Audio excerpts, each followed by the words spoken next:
Good morning, everybody. Happy Saturday, and welcome to book club. I am so excited to talk about these two sessions. I know we didn't do last weekend. I was away, but I kept on working on everything even while I was on vacation and reflecting. But I have Christina, therapist, who is joining today, so let me add her. And we can start talking about the last two sessions, which is about worrying and guilt and also scary obsessive thoughts. Uh-oh, I'm backwards. Oh, no. There we go. All right. Thank you Let's see if I can angle this. for joining. Thank you for having me. How are you doing today? I'm doing really good. I got a little nervous, Good. so I'm feeling refreshed, and I'm excited to talk about these two sessions. And I feel like this is like such a big part of my anxiety, and I think everyone's anxiety, but I don't mind if I jump in. Just FYI, I tend to jump into these conversations. But the last two sessions have been about guilt and worrying, and then scary obsessive thoughts, which are very much like, I feel for someone with anxiety, it's just like that worry and the spiral thinking is really hard. Mm-hmm. Like that is something that, I've been obviously doing this book, Attacking Anxiety and Depression, and doing Frenshe book club with all these different therapists. And I feel like it's been so great because I'm learning so many different things from each person. But it really is that a feeling doesn't start without a thought. And I was just like, yeah, I mean, I've always known that, but it is so true because sometimes I'm like, oh my gosh, my anxiety is up and I really haven't thought about anything negatively, but it has to like start with a thought. What would you say is like the best, at when you start feeling that anxiety, and, how do you track it without feeling like it's homework all the time, I guess? That's a great question. Everybody has anxiety come and go. But someone like you with your experience, you've talked about having anxiety for a long time. I didn't grow up feeling like I had anxiety until I had my children. And so there was this growing awareness. And the more that you can pay attention to yourself, and like you said, notice your thoughts and notice how they're contributing to how you're feeling. Because two people could have the same experience, but have a completely different takeaway and attribute completely different meaning to whatever the experience is based on how they interpret it and how they think about it. So noticing your thoughts, noticing if you're telling yourself something that's unhelpful or that is increasing your anxiety. So a lot of times anxiety is linked to our body too. I heard you talking about that another week, that we have physical symptoms. Mm-hmm. Sometimes they're headaches. Sometimes they're stomach aches. It could be chest pressure, heart racing, dizziness. It could be tingling in your hands and your feet. There are a lot of different things, and it might be different to you. So paying attention to your own symptoms, paying attention to your thoughts. And then my number one technique kind of across the board is always deep breathing. Mm-hmm. The more that we can slow down our breath, the better our system can handle what's happening. And there's actually studies that show when we're anxious, or if we are a person that has anxious traits or tendencies, we actually naturally breathe shallower. And so if we can tap into our breathing and lengthen that and deepen that, then that can help calm us in everyday moments and in more stressful ones. You know what I've noticed recently is that when I'm feeling a little bit anxious, I tend to, I kind of like, obviously I go back to breathing and check in with my breathing. And I notice that my stomach feels more stuck. Like I'm holding my stomach, like very tight. And I'm like, okay, let go. Because it's like, yeah, cause like, obviously my relaxation kind of, any type of meditation, they always say like to start your breath with like in your stomach versus your chest breathing. And so when I go to check in, I'm like, oh, like I'm really holding in my breath. So I've like noticed that, and then I start to relax, which is so helpful. Because I feel like it's really funny because it's like, oh yeah, the symptoms feel like, oh my God, I can't breathe. And I'm like, well, I'm actually like not really breathing. So that's probably why I'm feeling that way, because I'm like, it's like my nervous stomach or something. But yeah, that's, I feel like breath work helps with everything. Like no matter what, even if there is that kind of thought, I think that just kind of stopping and then acknowledging, accepting, how you're feeling, and then starting that breath work really helps. I feel like I said, with these sessions, the last two, it really has helped me because even though I've known this and I've done this work before, it's really hard to kind of stop that spiral in thinking. It's just sometimes my anxiety brain goes on and it's like, it wants to like checklist off so many different things to be anxious of. And like a whole thing. And I'm like, oh my God. So it's nice to kind of just acknowledge that I'm doing that. And I'm like, okay, you don't have to do that. And Mm-hmm. it's really, it really just goes to show that like being present is so important in those moments, because when we are obsessing about scary things, that is just like a future situation. It's not actually being in the present moment. Like living is in the present moment versus like living in the past, getting depressed about it, or living in the future and getting anxious about it. It really is about trying to stay in that present moment. And so that's why I feel like meditation obviously is always so important, because when I don't do that meditation, even if I'm feeling really good, because recently I have been feeling great. I was a month ago definitely going through it, but I have felt like this book has really helped me back and finding that my more presence, I guess. And I've been challenging myself to things that did scare me in the last month, and I haven't felt that way. So it's really nice to kind of feel like coming out of it. But yeah, I definitely think that there is that kind of tracking, like we talked about, and also just kind of accepting and then kind of just moving through it and being present is like the most important thing. So that has been helping me a lot. One of the things the book's mentioned is that sometimes our anxious thoughts, and this is a question for you too, um, is actually something that we are actually subconsciously upset about. So Mm. having an anxious thought about, oh my gosh, like I'm driving and it makes me anxious, that there's actually something really deep down that's happening in your life that you're subconsciously upset about, and therefore you're being anxious in different thoughts. What would you say about that? I think there's so much more that goes on in our brains and our bodies than we have any awareness of. So I think absolutely it's possible that we could be subconsciously dealing with other deeper things that manifest in that way. I think it's helpful to recognize that anxiety is protective. It's natural and it's protective.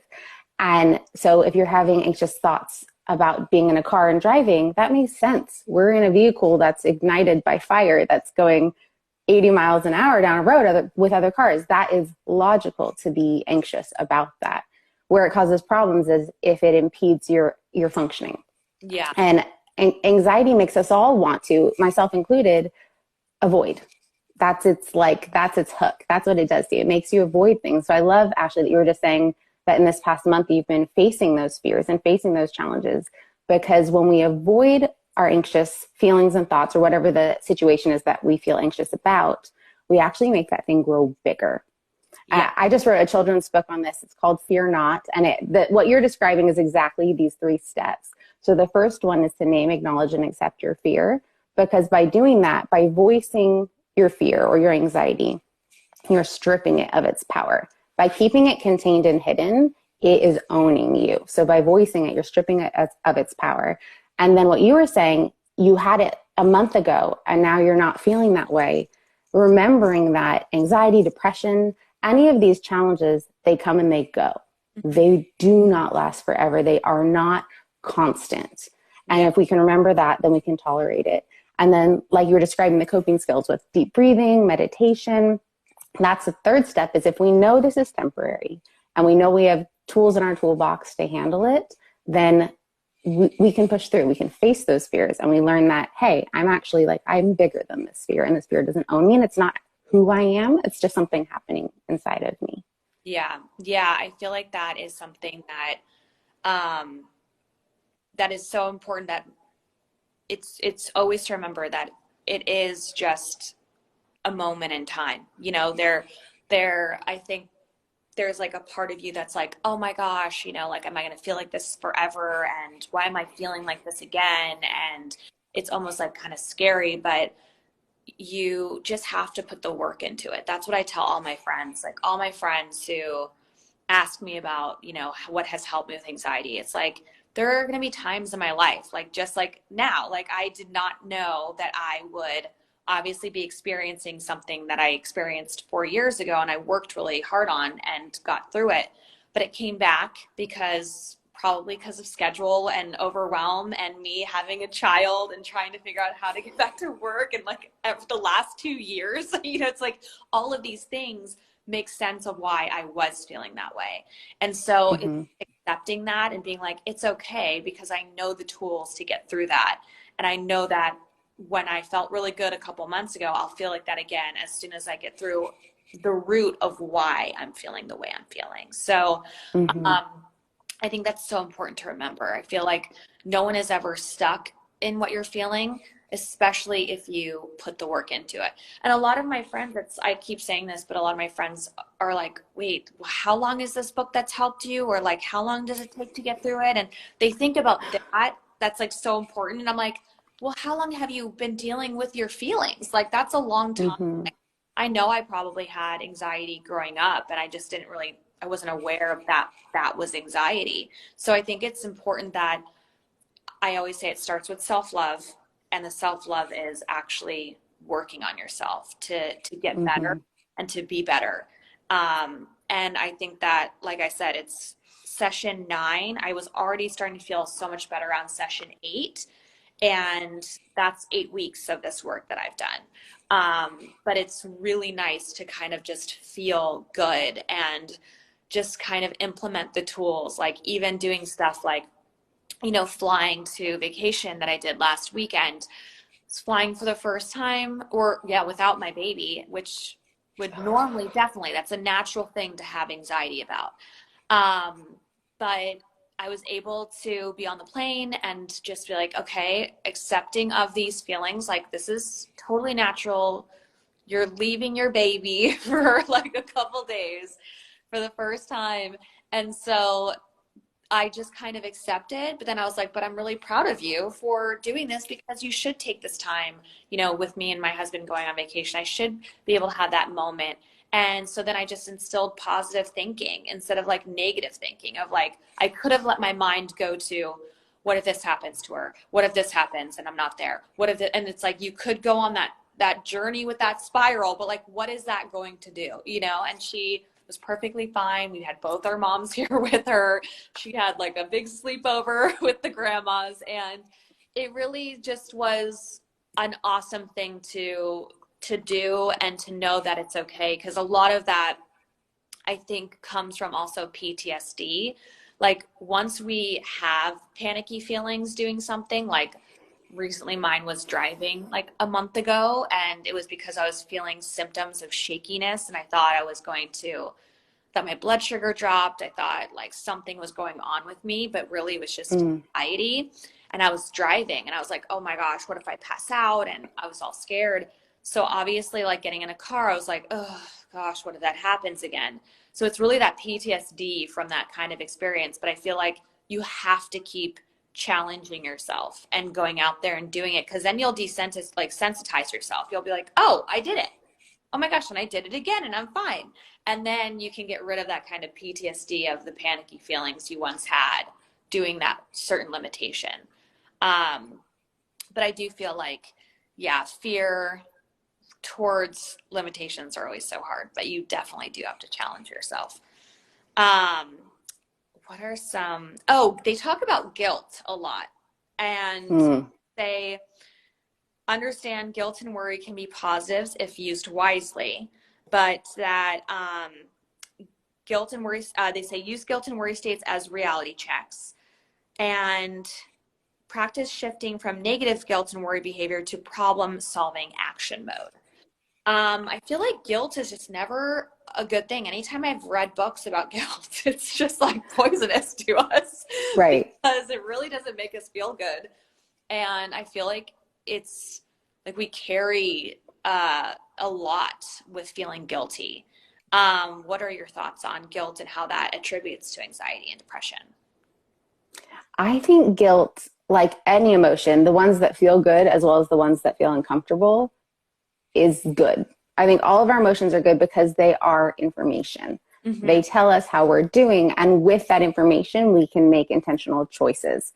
So I think sometimes when we feel guilt or when we feel anxiety, we take that information as fact and fact that we have to act on. And the reality is, it's information that then you can choose, okay, what do I do with this? So we might feel guilt about things we do. We might feel guilt about things we didn't do that maybe we wish we had. And we even feel guilt about our thoughts. Like if we are mad in our mind with our partner, but we haven't told it to them, but maybe we're saying mean things in our head, we might feel guilt about these things that never even happened, that are inside our own system. And so I love the idea that this book talks about of a reality check because, okay, let's get curious. Let's examine our thoughts, play detective of our own thoughts and feelings. Why am I feeling this guilt? Is it based in anything real? And if it is, okay, what can I do about it? If it's not based in anything real, then I can remember that it'll come and go, that this will pass and this feeling will dissipate on its own. Usually if we try and push a feeling away, that's when it like grabs on and hooks in and wants to hang around longer. So there is a connection between guilt and anxiety. I think they're similar in how they make us feel. And then, with Jupiter now, mom guilt, and you just had that with your trip.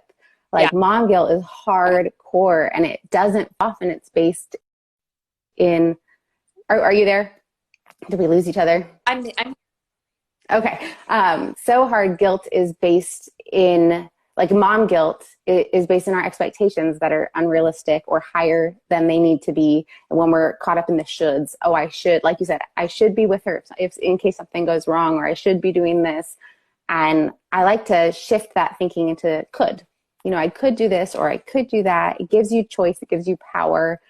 And yeah, that just basically the idea that mom guilt so much is we're putting it on ourselves, and there we need to have that reality check of like, really, as long as we love our kids and we're a good enough mom, yeah. we're doing all right. Yeah, I know. And I think that it's so important, like they're saying, to take action because, for instance, if it's something that's like happened a long time ago, or if you did feel a certain way about someone and you might have felt guilty about feeling those feelings, I think it's like take action and apologize to that person and be like, I don't know if I don't know, at one point in my life I was mad at you, or last week I was really upset and so I just felt a certain way. Like you can do something about guilt. That's the thing. I think that is when it gets to this like kind of it's not good for you stage where if you're dwelling on it, but not, you're just kind of in this negative zone of being like, okay, like beating yourself up for something that you're not taking action on. And so it's even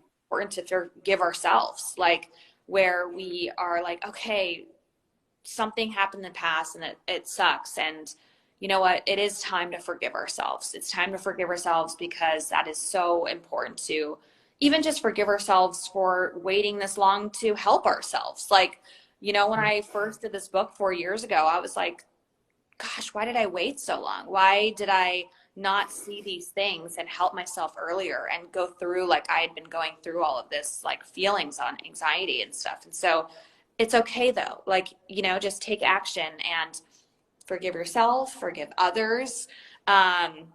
So yeah, I do think that is something, like you said, it's important to have that feeling, but then it's also important to do something about what that feeling is doing. And also people who have anxiety and depression tend to feel guilty very naturally and easily, and people know that. And so I think it's just also being aware of people that are around you that know how they can make you feel guilty. And maybe you shouldn't be feeling guilty in that moment, but there are people that just know how to get to you in some way.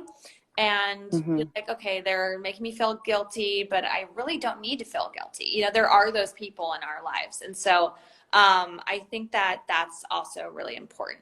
But yeah, I feel like stopping the obsessive, scary thoughts, that's just really And it's sometimes not even scary. It's just that spiral of like where it gets scary because you're like, just keep going. And I love like how she talks about how just kind of notice that moment and then maybe just like kind of have humor about it. Be like, okay, and then what would happen? And then if that happened, what would happen then? And just kind of like actually keep tracking it to see like what else you could come up with in that moment, because people with anxiety can come up with real fun stuff. So Oh yeah. I do think it's like having humor about it. It's one of the things of when I did my album Symptoms and I was going through all of these feelings, I was really excited about doing that because each song on the album was a symptom I had that I was going and that I was actually really scared of. But by writing a song about it and actually making that, like, I had this kind of vibrating feeling in my neck and it was anxiety. But I was scared of it for so long. I'm like, what is that? What is that twitch? What is it? And so I ended up writing a song called Vibrations, and it was all about like vibing at home and just making light of like what that symptom was so helpful. And just doing that album was just really helpful. I'm not telling everybody like go do an album based off of your symptoms, but I do think it's important to, like, you know, maybe even just write down like in a journal what those things are and try to find the lightness in it, because it's when we feel really scared and really heavy about that symptom that it feels very dark. But there is a way to kind of, you know, turn it around and just kind of, I feel like laughter always just helps everything in life. For Um, sure. so yeah. Yeah, well, and I like what the book recommended there with taking it down like a funny zone, because anxiety does have a weird way when you get into that what if spiral of like there's something satisfying, as frightening as it can be, to like take yourself down it. And I think it's this feeling like, oh, if I can imagine what's happening or what could happen, that then I'm going to have control over this imaginary scenario that's probably never going to happen. Yeah. And so I love the idea of writing it down, finding the humor. With my kids, if they're afraid of something, we draw it. So like my son has nightmares about monsters, and we have him draw the monster really small and him really big. And you can manipulate the thought to make it not be so scary. Yeah. And then with those what if and intrusive thoughts, you can, what I like to do with my clients, with myself, is look at the worst case scenarios. That's like allowing yourself to go down that spiral, looking at the best case scenario, and looking at the most likely scenario. Because our what if negative, scary thoughts, 98% of the time, don't happen. It's so true. But by going through them, our brain thinks they have happened. And so we feel as if they're happening. And so then if we can switch and go into the best case, we actually feel pretty good. And if we switch and go into most likely, which is closer to the best case scenario, then we can relieve ourselves of a lot of that weight of those anxiety feelings and those scary thoughts. Yeah. And I feel like too, it's really what I notice about myself is that when I'm going through a moment like this, I feel a little bit like I've lost my power. And we all have power within us, and we all are powerful beings. And it's about finding that power again, knowing that you're going to be okay. And no matter what happens, and you're strong, and just reminding yourself of how powerful you are, I think is super important, because I feel like when I do get into the anxiety stuff, it's like I feel almost victim to it. And like, don't be victim to it. You have the power to get through it. You've done it before and you can do it. And so I do think that that is all also like those thoughts that we're talking about, those like negative thoughts, those scary thoughts. It's because there is that control that you're trying to find. But when you start to feel like, you know what, like I can handle it. You know, I can handle anything. I am a powerful person. I am strong. And remind yourself of all of those beautiful things. It's just so helpful. It's actually one of the last pages of the scary stuff that she says, which is really beautiful. But she says, these are obsessive thought replacement dialogue. I like myself. I am working to improve myself to be stronger. I like myself for who I am today. I will feel even stronger tomorrow and even stronger in 6 months to a year. There are a lot of good things about me. I am talented. I am loving. I am confident. I am positive. I radiate good, positive feelings. I am full of life. I love life. I'm very glad to be alive. I am intelligent. I am interested in new things and ready for new challenges. I have a lot of energy. I am exciting. I enjoy my own company. People enjoy being around me. I mean, she just goes on this list. And it's just like all of these positive thoughts that I think are so important to remember and just remind ourselves, because I feel like sometimes we can slip into that kind of victim to whatever we're going through. I love that. I think that's great. And actually listening to you say those, I want you to record yourself saying it and like play it for yourself in the morning. I Like how happy is that? I love it. That's great.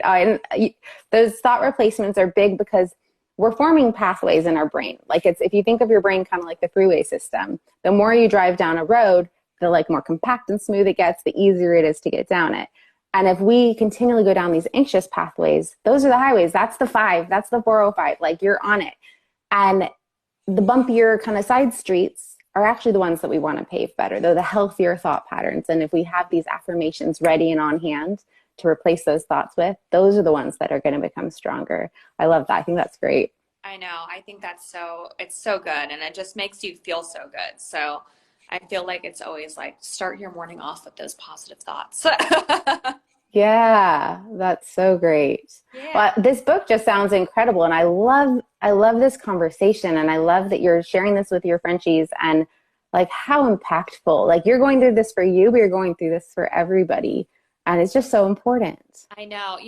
It was obviously Frenshe was created because of what I went through 4 years ago and wanting to just share all the information that I had.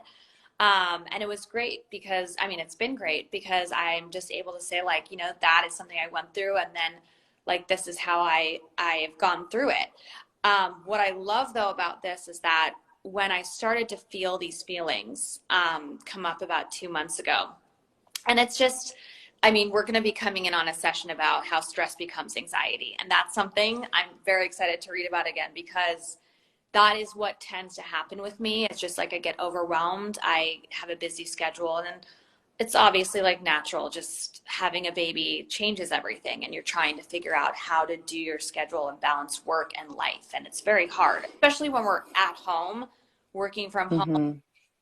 I've never really have worked at home like this before. So it's like, and then she's just in the other room and you hear her and I want to be with her, but then I have to work. And so it is just so difficult. And so, sometimes my stress does turn into anxiety. And what I was excited about was that I was feeling these feelings and I was like, okay, I'm going to go through this book again to help myself through this.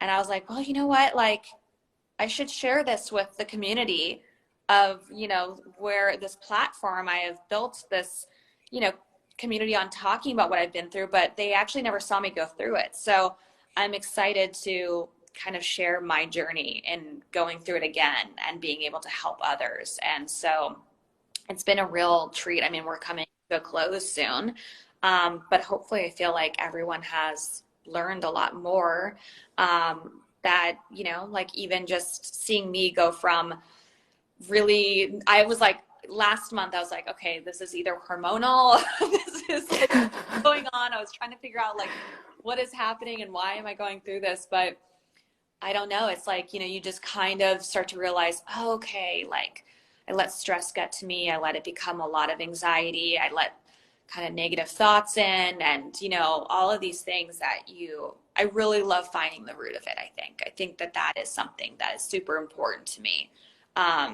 And so, yeah, I'm so grateful that I've had so many amazing people come on and share, just what they know. And I love like your whole philosophy on with your son. That's amazing. Obviously our baby's just one, so we haven't gotten to that place yet, but it's so good to know these things because we are going to have like, like there are going to be things that we, need to teach her. And I love that. Where can we find you? You can find me on my website, which is ChristinaFurnival.com, or on my 2 Instagram accounts. This is Real Life Mama and Capable Kiddos Books. And Capable Kiddos Books is connected to my children's book how-to series. It's a social emotional series. And I have The Not So Friendly Friend, which is how to set boundaries for healthy friendships. and my newest book that comes out in 10 days, which is Fear Not: How to Face Your Fear and Anxiety Head On. Oh my gosh, I love that. I'm gonna have to read all of these. This is so great. So Thank you. Yeah, they're really really cool books, and I've gotten great feedback, and so I would love if you checked them out. yeah, definitely. Well, thank you so much for giving your Saturday morning to us. And I'm definitely going to check out your books because I'm excited. I always love learning more on when with anxiety and fears and facing them. So thank you so much and have a good weekend.